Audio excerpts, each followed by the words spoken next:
नमस्कार दोस्तों, स्वागत है आपका daily one topic by AK YouTube channel पर। पॉलिटिकल साइंस से रिलेटेड टॉप 10 क्वेश्चंस का ये दूसरा वीडियो नोट है। पहले वीडियो नोट में आपने भरपूर मेरा साथ दिया, उसके लिए आपको तहे दिल से शुक्रिया। इस वीडियो को पूरा देखिएगा, आपके लिए महत्वपूर्ण प्रश्नों का समायोजन हम लेकर लगातार आते रहेंगे। चलिए शुरू करते हैं आज का ये वीडियो नोट। पहला प्रश्न देखिए, मैग्ना कार्टा कब पारित हुआ था? मैग्ना कार्टा पारित हुआ था दोस्तों 1215 में।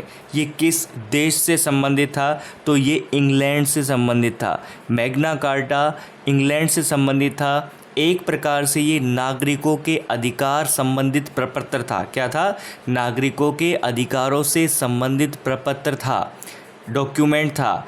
मैग्ना कार्टा 1215 कौन से देश से रिलेटेड है? इंग्लैंड से। क्या था ये? अधिकारों का प्रपत्र था और मौलिक अधिकारों का ये प्रथम लिखित दस्तावेज या प्रपत्र हम कह सकते हैं। देखिए, लिखित तो और भी दस्तावेज हो सकते हैं, लेकिन बात यह है कि मौलिक अधिकारों का ये प्रथम लिखित दस्तावेज है। अधिकारों का प्रपत्र है, इंग्लैंड देश से रिलेटेड है और 1215 में मैग्ना कार्टा पारित हुआ था। हु आर शूद्राज, ये जो बुक है ये किसकी है? ये है डॉक्टर भीमराव अंबेडकर की या डॉक्टर BR अंबेडकर की। कब लिखी गई थी? 1946 में, 1946 में। Who are Shudras, doctor Bhimrao Ambedkar की किताब है। कई बार बुक्स में पूछ लिया जाता है, साथ में किताबों का सन भी पूछ लिया जाता है, टाइम भी पूछ लिया जाता है, किसके द्वारा लिखी गई है या इनमें से कौन सी किताब इनके द्वारा नहीं लिखी गई है। कई प्रकार से प्रश्न बनते हैं, आप सभी को ये बात पता होगी। तो हमने 2 प्रश्नों पर चर्चा की है दोस्तों अभी तक। एक था मैग्ना कार्टा जो 1215 में इंग्लैंड से रिलेटेड है, मौलिक अधिकारों का प्रथम लिखित प्रपत्र है और अधिकारों का ये प्रपत्र था, एक दस्तावेज था, डॉक्यूमेंट था। हु आर शूद्राज ये डॉक्टर भीमराव अंबेडकर की किताब है, 1946 में लिखी गई थी। नेक्स्ट देखिए दोस्तों, तीसरा प्रश्न आपका इस वीडियो नोट में, भारत का पहला नगर निगम कहाँ पर स्थापित हुआ था? तो भारत का पहला नगर निगम दोस्तों मद्रास में स्थापित हुआ था। कहाँ पर स्थापित हुआ था? मद्रास में स्थापित हुआ था। आप इस प्रश्न को ध्यान में रखिएगा कि भारत का पहला नगर निगम कहाँ स्थापित हुआ था? मद्रास में। देखिए दोस्तों, प्रश्न जो है ये मिक्स हैं आपके लिए, इनका स्तर ऊंचा नीचा मध्यम सब प्रकार का रहेगा, तो आपको सभी तरीके के प्रश्न मिलने चाहिए। टॉप 10 का मतलब होता है कि आपके लिए क्वालिटी कंटेंट निकाल के आप तक पहुंचाना। फोर्थ देखिए, इंग्लैंड का अपर हाउस क्या है? तो हाउस ऑफ लॉर्ड्स को इंग्लैंड का अपर हाउस कहा जाता है। जब कन्फ्यूज़न हो जाता है, जब बार बार रीडिंग नहीं लगाई जाती तो कन्फ्यूज़न हो जाता है।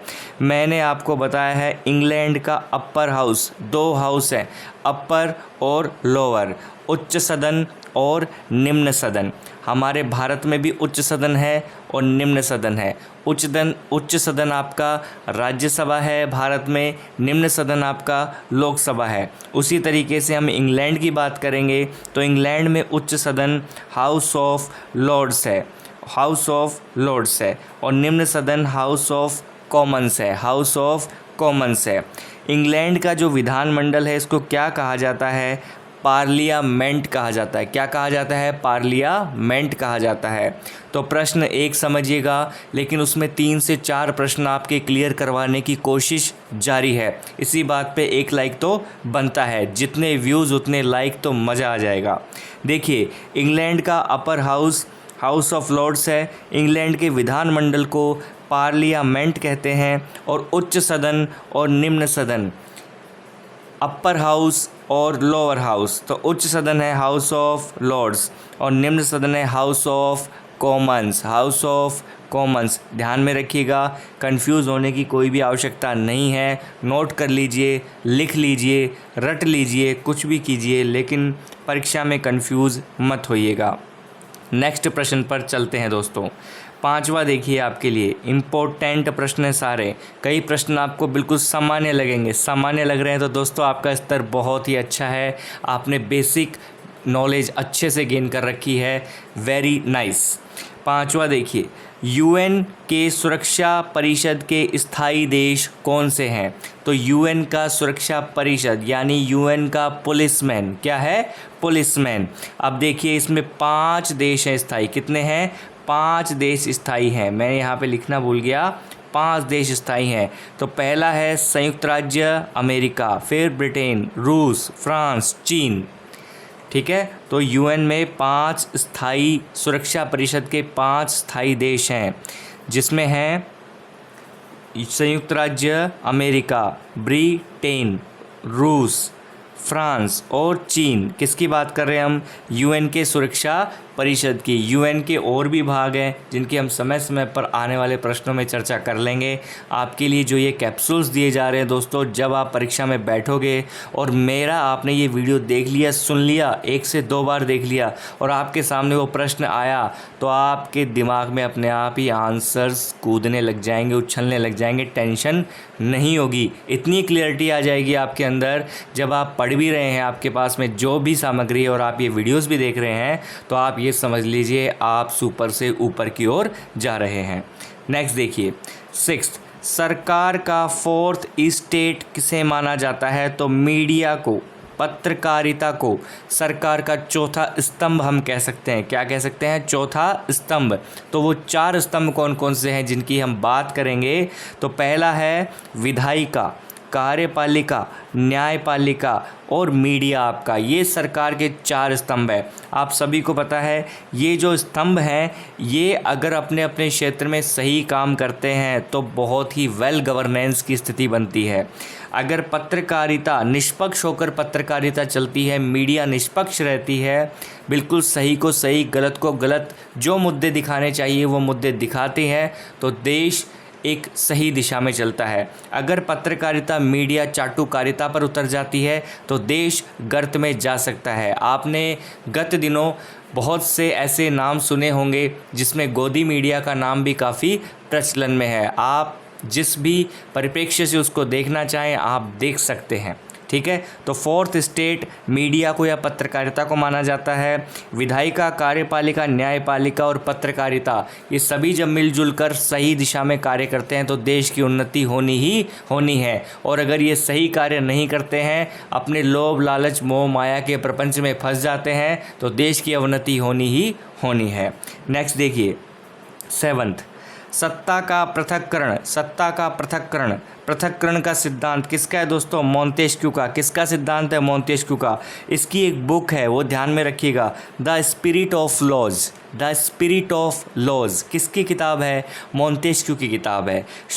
सत्ता का, शक्ति का पृथक्करण, सत्ता का पृथक्करण, ये जो आपने जो चीज़ देखी होगी, ये किस में लागू हुई थी दोस्तों? ये अमेरिका में लागू हुई थी। ठीक है, तो मोंतेस्क्यू की किताब है द स्पिरिट ऑफ लॉज। हम चलेंगे नेक्स्ट प्रश्न पर।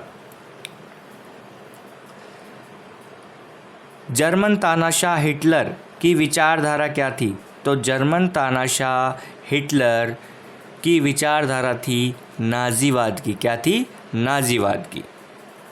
पंचशील सिद्धांत किससे संबंधित है? जवाहरलाल नेहरू से संबंधित है। भारत और चीन के बीच में समझौता हुआ था 1954 में, 1954 में, जिन पे 5 महत्वपूर्ण बिंदुओं पर सहमति बनी थी, वो है पंचशील सिद्धांत। नेक्स्ट देखिए, डॉक्टर गार्नर के अनुसार राज्य के कितने तत्व हैं दोस्तों? 4 तत्व हैं राज्य के। संप्रभुता, जनसंख्या, निश्चित जन भूभाग, यहाँ पे भूभाग आएगा। ठीक है, क्या आएगा? भूभाग।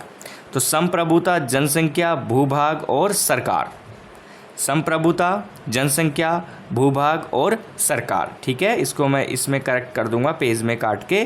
तो आप यहाँ पर इसकी जगह क्या समझें? यहाँ पर भूभाग है, भूभाग। तो संप्रभुता, जनसंख्या, निश्चित भूभाग और सरकार, ये किसके हैं? डॉक्टर गॉर्नर के अनुसार राज्य के जो 4 अनिवार्य तत्व हैं जिनसे मिलकर राज्य बनता है, वो हैं।